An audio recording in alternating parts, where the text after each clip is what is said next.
고난주간 첫 번째 날, 용서의 기적, 십자가에서 시작된 자유. 누가복음 23장 34절 말씀입니다. 이에 예수께서 이르시되 아버지 저들을 사하여 주옵소서. 자기들이 하는 것을 알지 못함이니이다 하시더라. 그들이 그의 옷을 나눠 제비 뽑을세. 오늘부터 일주일간 우리를 구원하시기 위해서 십자가에서 죽으신 예수님의 사랑을 묵상하고자 합니다. 고난주간에 우리가 나눌 주제는 주님이 이루신 내 삶의 기적입니다. 사실 우리가 기적이라고 하면 우리는 흔히 홍해가 갈라지거나 오병이어로 5천 명을 먹이신 초자연적인 사건을 떠올립니다. 하지만 우리 그리스도인의 삶에서 일어나는 기적 중의 기적은 사실 죄로 인해 죽을 수밖에 없는 우리 삶이 주님을 통해서 용서받은 것일 것입니다. 하나님과 영원히 원수 될 수밖에 없었던 우리가 어떻게 감히 창조주 하나님을 아바 아버지라고 부를 수 있게 되었을까요? 오늘 우리는 고난주간 첫 번째 날을 맞이하면서 소망 없던 우리 삶이 송두리째 희망으로 바꿔진 이 용서의 기적이라고 하는 그 놀라운 사건 앞에 서고자 합니다. 그리고 주님의 십자가 위에서 흘러나온 그 용서의 음성이 오늘 이 시간 우리 영혼을 어떻게 살려냈는지를 묵상하는 시간을 갖도록 하겠습니다. 자, 오늘 본문 누가복음 23장 34절의 말씀을 다시 한번 읽겠습니다. 이 말씀은 예수님께서 십자가에 못 박히신 직후에 하신 첫 번째 말씀이죠. 가상칠언의 첫 번째 음성입니다. 제가 읽겠습니다. 이에 예수께서 이르시되 아버지 저들을 사하여 주옵소서. 자기들이 하는 것을 알지 못함이니이다 하시더라. 그들이 그의 옷을 나눠 제비 뽑을세. 이 짧은 한 문장 안에는 인간의 상상을 초월하는 용서의 기적이 담겨져 있습니다. 당시 십자가 처형을 당하는 죄수들은 대개 극심한 통증 속에서 자신을 못 박는 군병들과 또 구경꾼들을 향해서 저주 악담을 쏟아냈다고 합니다. 어쩌면 그것이 그들이 고통을 견디는 방식이었을지도 모르겠습니다. 하지만 우리 예수님은 다르셨습니다. 주님은 살이 찢어지는 그 극한 고통에도 불구하고 십자가 위에서 첫 번째로 하신 말씀, 저주가 아니라 용서의 기도였습니다. 주님은 자기를 십자가에 못 박으라고 외치는 성난 군중들을 향하여 하나님 저들의 죄를 사하여 주십시오 라고 기도하셨던 것입니다. 여기서 사하다라고 하는 의미를 가지고 있는 헬라어 아피에미는 멀리 던져버리다 혹은 빛을 탕감하다 라는 의미를 담고 있습니다. 주님은 지금 자신을 십자가에 못 박은 자들을 향해서 분노를 쏟아내시는 것이 아니라 오히려 그들의 죄를 하나님 아버지로부터 멀리 던져달라고, 그들의 죄로 인해 지은 모든 빚을 탕감해달라고 간절히 기도하셨던 것입니다. 그러면서 주님은 그들이 용서받을 수밖에 없는 이유로 그들의 무지에 대해서 말씀하셨습니다. 정작 그들이 알지 못해서 벌어진 일이라 그렇게 말씀하신 것입니다. 물론 이것은 단지 몰라서 저지른 죄가 아니라고 하는 그 말씀이 아닙니다. 오히려 이것은 우리가 죄를 지을 수밖에 없는 영적 어둠의 현실이 있다는 것을 말씀하신 것이죠. 사실 당시 군중들은 자기들이 누구를 십자가에 못 박고 있는지를 몰랐습니다. 그리고 그 죄가 얼마나 무거운지, 그 죄가 자신들의 영혼을 어떻게 파괴하는지 그 본질적인 깊이도 파악하지 못했습니다. 근데 여러분, 오늘날 우리는 어떻습니까? 우리 또한 예수님을 믿는다고 말하면서 여전히 주님을 십자가에 못 박고 있는 것은 아닙니까? 주님이 사랑하는 사람들에게 상처를 입히고 또 그들을 고통의 십자가에 못 박고 있는 것은 아닙니까? 그럼에도 불구하고 우리는 그가 잘못했기 때문에 마땅히 고통받아야 된다고 생각합니다. 나의 무지에 대해서는 전혀 생각하지 못하는 것이죠. 반대의 경우도 마찬가지입니다. 우리를 비난하고 아프게 하는 사람들도 자신이 얼마나 영혼이 병들어 있는지, 자신이 쏟아내는 독이 상대방에게 어떠한 고통을 주는지 본질적으로 알지 못하는 경우들이 태반이지요. 예수님께서는 그들의 악함 뒤에 숨겨진 영적 무지를 보셨던 것입니다. 정죄의 눈으로 보면 죽어서 마땅한 죄인이지만 긍휼의 눈으로 보면 몰라서 죄를 지는 가련한 인생들이었던 것입니다. 여러분 한번 생각해 보세요. 오늘 여러분의 골방에서 여러분을 지금까지 힘들게 했던 사람들을 주님의 시선으로 다시 한번 바라보십시오. 몰라서 저러는 것입니다. 저 영혼이 병들어서 저러는 것입니다. 라는 그 고백이 터져 나올 때 우리는 미움이라는 감옥에서 걸어 나오는 기적을 경험하게 될 것입니다. 그렇습니다. 용서의 기적은 단순히 타인을 향한 관용에서 멈추지 않습니다. 그 기적은 우리 자신을 영적으로 자유롭게 만듭니다. 그렇습니다.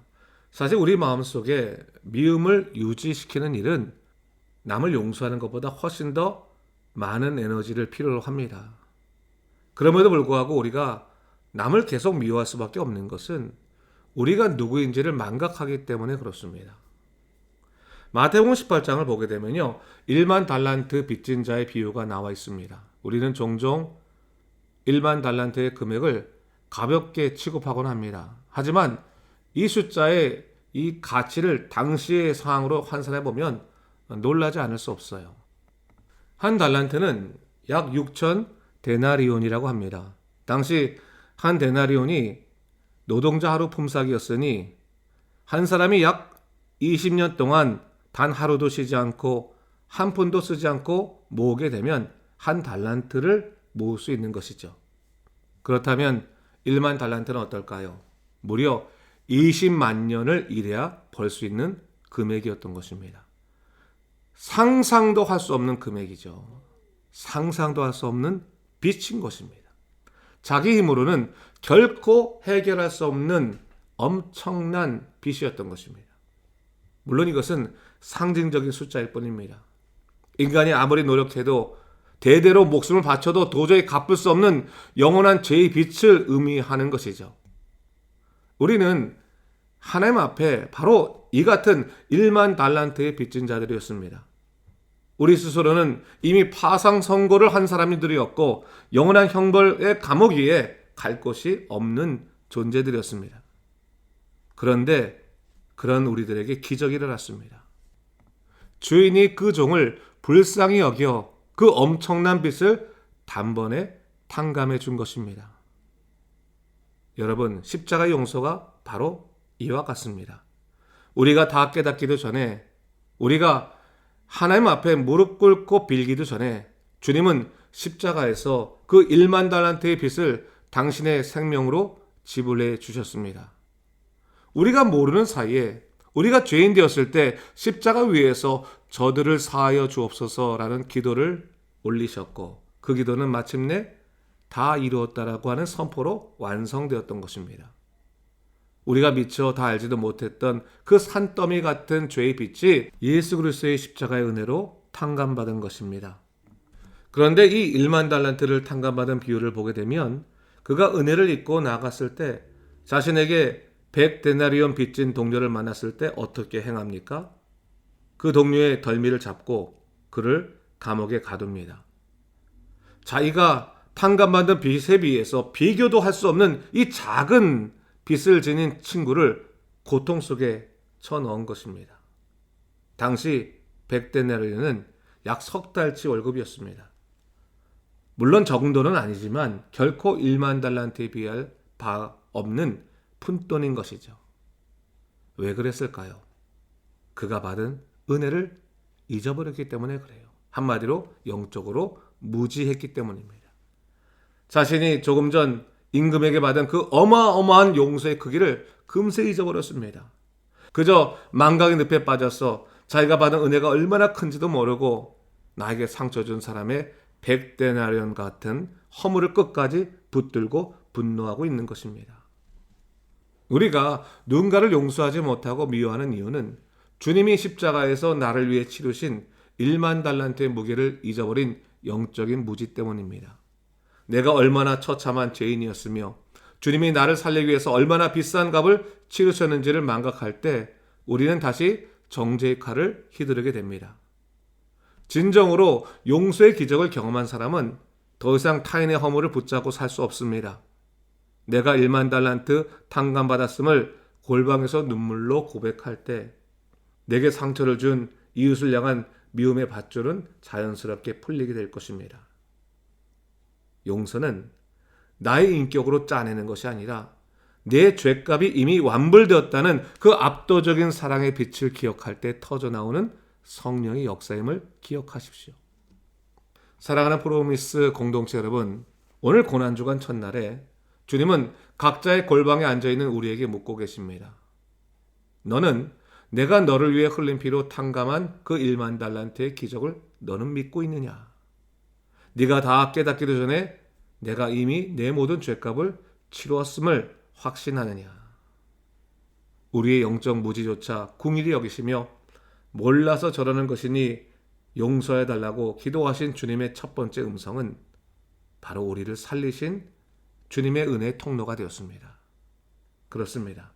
십자가의 용서는 우리가 구하기도 이전에 이미 완성된 기적입니다.